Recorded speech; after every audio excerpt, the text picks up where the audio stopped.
ഒരു വീട്ടിൽ നിന്ന് 3 സ്വതന്ത്ര കൗൺസിലർമാർ. സിപിഎമ്മിന് തിരിച്ചടിയായി പാലായിലെ കുടുംബ വിജയം.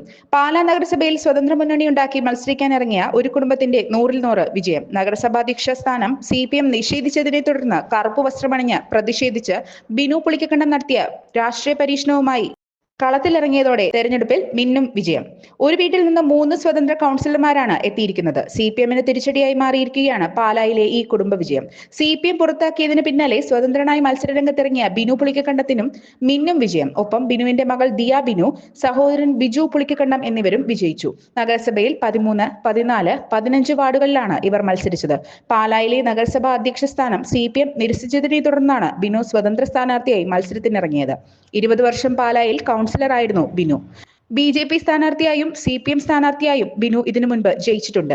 നിലവിലെ നഗരസഭയിലേക്ക് സിപിഎം ചിഹ്നത്തിൽ മത്സരിച്ച് ജയിച്ച ഏക സ്ഥാനാർത്ഥിയും ബിനു ആയിരുന്നു. കേരള കോൺഗ്രസുമായുള്ള തർക്കത്തിന് പിന്നാലെയാണ് ബിനു പുറത്തായത്. കന്നി അംഗത്തിൽ തന്നെ സ്വതന്ത്ര സ്ഥാനാർത്ഥിയായി ജയിച്ചിരിക്കുകയാണ് ബിനുവിന്റെ മകൾ ദിയ. കേന്ദ്രമന്ത്രി സുരേഷ് ഗോപിക്കൊപ്പം സജീവമായി പ്രവർത്തിച്ചയാളാണ് ബിനുവിന്റെ സഹോദരൻ ബിജു. കഴിഞ്ഞ ലോക്സഭാ തെരഞ്ഞെടുപ്പിൽ തൃശൂരിൽ വോട്ട് ചെയ്തിരുന്നു. കന്നി മത്സരത്തിനിറങ്ങിയ 21-കാരി ദിയ മദ്രാസ് ക്രിസ്ത്യൻ കോളേജിൽ നിന്ന് BA പഠനശേഷം MBA പഠനത്തിലുള്ള ഒരുക്കത്തിലാണ്. 40 വർഷം കേരള കോൺഗ്രസ് എമ്മിന്റെ പാലാ നിയോജക മണ്ഡലം വൈസ് പ്രസിഡന്റായിരുന്ന PV സുകുമാരൻ നായർ പുളിക്കക്കണ്ടത്തിന്റെ മക്കളാണ് ബിനുവും ബിജുവും.